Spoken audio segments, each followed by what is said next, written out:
जय Hind dear students. आज हम लोग एक बहुत ही बेहतरीन कहानी पढ़ेंगे जिसका शीर्षक है थैंक यू मैम, और ये लैंगस्टन ह्यूज के द्वारा लिखी गई है। तो चलिए बिना किसी देरी के हम इसे कंप्लीट करते हैं। She was a large women. वह एक विशालकाय महिला थी। विद अ लार्ज पर्स, उसके पास एक बहुत ही बड़ा पर्स था। That had everything in it but hammer and nails. Purse के अंदर मानिए सब कुछ था सिवाय हैमर और नेल के। It had a long strap. Purse का फीता या पट्टा आप कह सकते हैं काफी लंबा था। She carried it slung across her shoulder.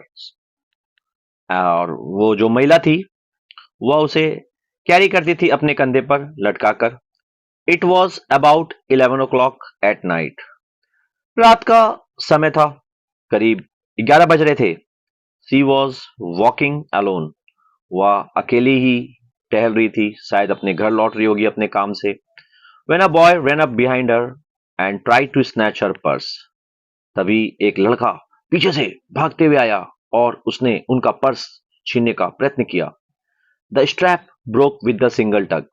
The strap तो पर्स का जो पट्टा या फीता हम लोग बोल सकते हैं वह टूट गया एक ही टक के साथ, जो कि लड़के ने पीछे से दिया। मतलब लड़के ने पीछे से खींचने की कोशिश की पर्स को और उसका फीता या पट्टा जो था वो टूट गया। But the boy's weight and the weight of the purse combined caused him to lose his balance.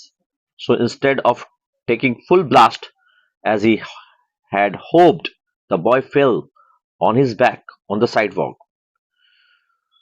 तो हुआ क्या कि पर्स का भी वेट बहुत ज्यादा था, लड़के का भी वेट हो गया। लड़का अपना बैलेंस खो दिया। उसने फुल एनर्जी यूज की, यूजिंग फुल पावर। पूरी कोशिश की उसने, जैसा कि उसने आशा की थी कि वो शायद छीनने में सफल हो जाएगा, लेकिन ऐसा कुछ हुआ नहीं। और लड़का जो है वो साइड वॉक यानी कि फुटपाथ पे गिर गया। And his legs flew up. उसकी टंगड़ियां दोनों ऊपर हो गई। The large woman simply turned round. महिला घूमी और kicked him right square in his blue jeans seat. और उसने उसके पिछवाड़े में रख के एक लत्ती दी। Then she reach downward. चुकी pick the boy up by his shirt front. और लड़के को उसके शर्ट फ्रंट से था पकड़ लिया। सुक हिम, उसे हिलाया। अंटिल हिज टीथ रैटल्ड, जब तक कि उसके दांत की टिटा नहीं गए। After that the women said pick up my pocket book. और उसके बाद क्या हुआ? उसके बाद महिला ने लड़के से कहा, ए लड़के चल मेरा पर्स उठा। यहाँ पॉकेट बुक का मतलब पर्स है। एंड गिव इट हियर, और यहाँ थामा। सी स्टिल हेल्ड हिम, अभी भी थामे हुई थी। सी बेंट डाउन, वो थोड़ी झुकी। एनफ, इतना पर्याप्त मात्रा में। To permit him to stoop, ताकि वह थोड़ा सा लड़का झुक सके। And pick up her purse, और उसका पर्स उठा के उन्हें दे सके। Then she said now aren't you ashamed of yourself. क्या तुम्हें लज्जा महसूस नहीं होती? Firmly gripped by his shirt front, the boy said yes ma'am. जब महिला ने यह प्रश्न किया तो लड़के ने सकारात्मक उत्तर दिया। The woman said what did you want to do it for. क्या चाहते थे तुम? The boy said I didn't aim to. लड़के ने कहा उसका यह उद्देश्य नहीं था। सी सेड यू अ लाई, झूठे कहीं के। By that time 2 or 3 people passed, stopped, turned to look and some stood watching.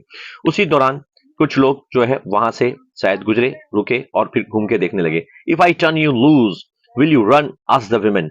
महिला ने पूछा कि अगर मैं तुम्हें ढीला छोड़ती हूं तो क्या तुम भाग जाओगे? The woman asked the boy if you run if she turned him loose. महिला ने लड़के से पूछा। Yes ma'am said the boy. लड़के ने सकारात्मक उत्तर दिया। Then I won't turn you loose. तब महिला ने उसे कहा कि नहीं, तब तो मैं तुम्हें ढीला नहीं छोड़ूंगी। और she did not release him, उसने उसे फ्री नहीं किया उसे। और I am sorry lady, I am sorry whispered the boy. लड़के ने महिला से क्षमा याचना मांगी और माफी मांगी, हम कह सकते हैं आसान भाषा में। और फुसफुसाते हुए उसने माफी मांगी। And your face is dirty, तुम्हारा चेहरा बहुत गंदा है। I got a great mind to wash your face for you, मैं तुम्हारा थोबड़ा साफ करवाना चाहती हूँ। Ain't you got nobody at home to tell you to wash your face. मैंने ने पूछा कि क्या तुम्हारे घर पे कोई नहीं है जो तुम्हें कहे कि तुम अपना चेहरा साफ करो? No ma'am said the boy. लड़के ने नकारात्मक उत्तर दिया। Then it will get wash this evening. तो महिला ने लड़के को विश्वास दिलाया कि आज शाम तक तुम्हारा चेहरा जो है वो साफ हो जाएगा। Said the large woman starting up the street jumping at the street. और गली में कूदते हुए महिला ने लड़के से ऐसा कहा।